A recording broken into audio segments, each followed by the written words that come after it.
दोस्तों नमस्कार। क्या आप पैसों के इस खेल को हमेशा के लिए बदलना चाहते हैं? आज हम बात करेंगे रॉबर्ट कियोसाकी की जबरदस्त किताब रिच डैड पुअर डैड की और जानेंगे वो सीक्रेट्स जो आपकी पूरी फाइनेंशियल लाइफ को सच में बदल सकते हैं। देखिए, ये सिर्फ एक किताब नहीं है, ये तो पैसा बनाने का एक बिल्कुल नया तरीका, एक नया नजरिया है। तो चलिए बिना कोई भूमिका बांधे सीधा मुद्दे पर आते हैं। एक सवाल है, अपने आप से पूछिएगा, पैसे को लेकर आपकी सोच कैसी है? अमीर वाली या गरीब वाली? अरे मैं आपके बैंक बैलेंस की बात नहीं कर रहा हूँ, मैं बात कर रहा हूँ आपके माइंडसेट की, आपकी सोच की। क्योंकि सारी कहानी, सारी दौलत की शुरुआत वहीं से होती है। तो इस किताब का जो पूरा कॉन्सेप्ट है ना, वो दो लोगों के इर्द गिर्द घूमता है। एक है पुअर डैड यानी गरीब पिता और दूसरे हैं रिच डैड यानी अमीर पिता। पर एक मिनट, ये सिर्फ दो इंसान नहीं हैं, ये तो असल में पैसे को देखने के दो बिल्कुल अलग अलग नजरिए हैं, दो एकदम अलग माइंडसेट हैं। अब इन दोनों की सोच में जो फर्क है वो जमीन आसमान का है सच में। पुअर डैड क्या कहते हैं?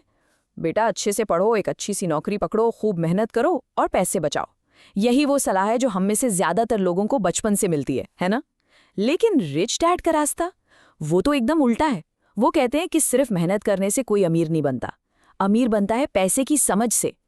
एक रास्ता आपको नौकरी करने वाला बनाता है और दूसरा रास्ता आपको मालिक बनाता है। ओके, तो अब आते हैं इस किताब के सबसे सबसे ज़रूरी नियम पर। मैं तो कहूँगा कि अगर आपको इस पूरी किताब से सिर्फ एक चीज़ सीखनी है ना, तो वो यही है, और वो है एसेट और लायबिलिटी के बीच का फ़र्क समझना। ये गेम चेंजर है। तो रिच डैड के हिसाब से एसेट क्या है? बहुत सिंपल सी परिभाषा है, कोई भी ऐसी चीज़ जो आपकी जेब में पैसा डाले, बस वही एसेट है। ज़रा सोचिए, कोई प्रॉपर्टी जिससे हर महीने किराया आ रहा हो, या कोई बिजनेस जो आपको प्रॉफिट दे रहा हो, ये चीज़ें आपके लिए काम कर रही हैं, सोते हुए भी आपके लिए पैसा कमा रही हैं। और लायबिलिटी, वेल, वो इसका ठीक उल्टा है। कोई भी ऐसी चीज़ जो आपकी जेब से पैसा बाहर निकाले, जैसे वो महंगी कार जिसकी ईएमआई आप हर महीने भरते हैं, या कोई गैजेट जिसके लिए आपने लोन ले लिया, ये चीज़ें लगातार आपकी जेब खाली करती रहते हैं। और यहीं पर सारा खेल बदल जाता है। अमीर लोग क्या करते हैं? वो अपनी कमाई से सबसे पहले एसेट खरीदते हैं, ऐसी चीज़ें जो उनके लिए और पैसा कमाएं। लेकिन मिडिल क्लास, वो अक्सर लायबिलिटी खरीदता है और गलती से उसे एसेट समझ बैठता है। जैसे कि आपका घर, अगर आप उसमें रहते हैं और उसकी भारी ईएमआई चुका रहे हैं, तो वो आपकी जेब से पैसा निकाल रहा है। जब तक वो आपके लिए पैसा कमाना शुरू ना कर दे, वो एक लायबिलिटी है, एसेट नहीं। तो होता क्या है, जब हम एसेट और लायबिलिटी का ये फर्क नहीं समझते और पुअर डैड की सलाह मानते रहते हैं, तो हम एक जाल में फंस जाते हैं, एक ऐसा चक्रव्यूह जिसे रॉबर्ट कियोसाकी रैट रेस कहते हैं। ये रैट रेस चलती कैसे है, जरा समझिए। आप नौकरी करते हैं, महीने के आखिर में सैलरी मिलती है, फिर आप उस सैलरी से अपने सारे बिल चुकाते हैं, ईएमआई भरते हैं, और महीना खत्म होते होते पैसा भी खत्म। और फिर से अगले महीने की सैलरी के लिए वही काम, वही मेहनत। ये एक ऐसा पहिया है जो घूमता रहता है पर आपको कहीं लेकर नहीं जाता। तो सवाल ये है कि इस चक्रव्यूह से, इस रैट रेस से बाहर कैसे निकले? इसका जवाब सिर्फ एक है, पैसिव इनकम। यानी कि वो इनकम जो आपके एसेट से आती है, जिसके लिए आपको रोज रोज काम नहीं करना पड़ता। सोचिए, स्टॉक्स से मिलने वाला डिविडेंड, आपकी किसी प्रॉपर्टी का किराया, या किसी ऑनलाइन बिजनेस से होने वाली कमाई।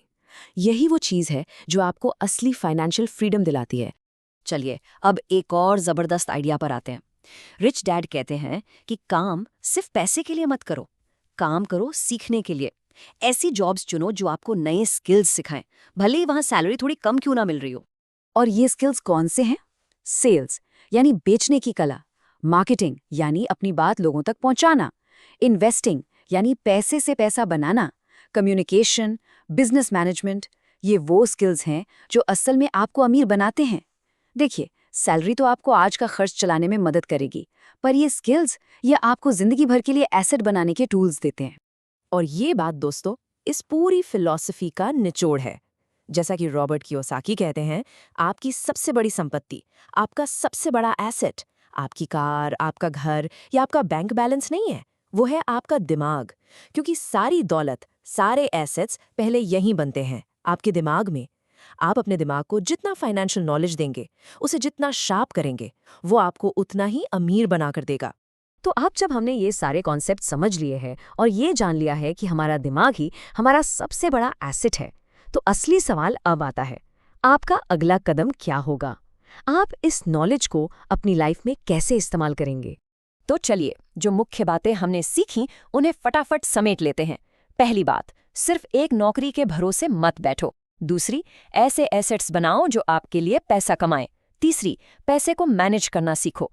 चौथी, हमेशा लंबी सोच रखो, लॉन्ग टर्म सोचो। और सबसे जरूरी, पैसे को अपने लिए काम पर लगाओ, उसके लिए काम मत करो। और जाते जाते मैं आपको एक बहुत गहरे सवाल के साथ छोड़कर जा रहा हूं।